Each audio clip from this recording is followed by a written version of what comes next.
MLC ఎన్నికల్లో voting పై నజర్ పెట్టింది TRS. ఈ నెల 12న ఎమ్మెల్సీ ఎన్నికల పోలింగ్ జరగనుంది. దీనికి 2 రోజుల ముందే ఎమ్మెల్యేలకు మాక్ పోలింగ్ నిర్వహించాలని డిసైడ్ అయింది టీఆర్ఎస్.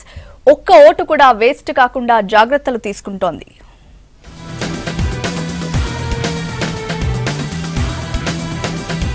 ఎమ్మెల్యే కోట ఎమ్మెల్సీ ఎన్నికల పోలింగ్ పై ఫోకస్ పెట్టింది టీఆర్ఎస్ నాయకత్వం. 5గురు అభ్యర్థులను గెలిపించుకునేందుకు అవసరమైన అన్ని ఏర్పాట్లు చేసుకుంటోంది. ఇప్పటికే 2 కాంగ్రెస్ ఎమ్మెల్యేలు టీఆర్ఎస్ లో చేరారు. 5వ అభ్యర్థి గెలుపునకు 2-3 ఓట్లే కీలకం కానున్నాయి. దీంతో ఎమ్మెల్యేలంతా సరిగ్గా ఓటు వేసేలా ట్రైనింగ్ ఇవ్వాలని భావిస్తున్నారు సీఎం కేసీఆర్. ఓటింగ్ పై అవగాహన కల్పించేందుకు ఈ నెల 10-11 తేదీల్లో ఎమ్మెల్యేలకు మాక్ పోలింగ్ నిర్వహించాలని నిర్ణయించారు.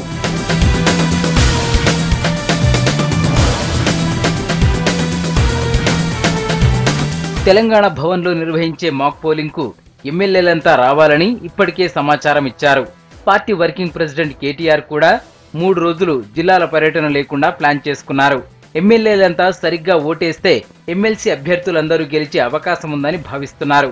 ఒక్క ఎమ్మెల్సీ గెలవాలంటే 21 మంది ఎమ్మెల్యేలు కావాలి. టీఆర్ఎస్ కు చెందిన 4, ఎంఐఎం అభ్యర్థి 1, 5గురు గెలవాలంటే 105 మంది ఎమ్మెల్యేలు అవసరం. సభలో టీఆర్ఎస్ కు 90 మంది ఎమ్మెల్యేలు ఉన్నారు. ఎంఐఎం కు 7గురు ఉన్నారు. వీరితో పాటు టీఆర్ఎస్ లో చేరిన కాంగ్రెస్ ఎమ్మెల్యేలు 2, నామినేటెడ్ ఎమ్మెల్యే 1, టీడీపీ నుంచి టీఆర్ఎస్ లో చేరనున్న ఎమ్మెల్యే సండ్ర వెంకట వీరయ్యతో కలిపి 101 మంది ఉన్నారు.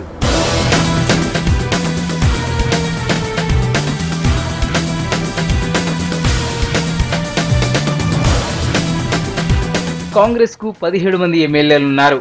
టీడీపీ ఎమ్మెల్యే మిత్సా నాగేశ్వరరావుతో కలిపి 18 మంది అవుతారు. ఎమ్మెల్సీ ఎన్నికల్లో 2వ ప్రయారిటీ ఓటు కీలకం కానుంది. దీంతో ప్రతి ఓటును కీలకంగా భావిస్తున్నారు సీఎం కేసీఆర్.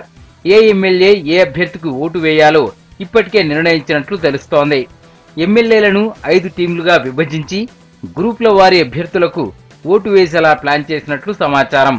2వ ప్రాధాన్యత ఓటు ఎవరికి వేయాలన్న దానిపై మాక్ లైవ్ లో అవగాహన కల్పించనున్నట్లు తెలుస్తోంది.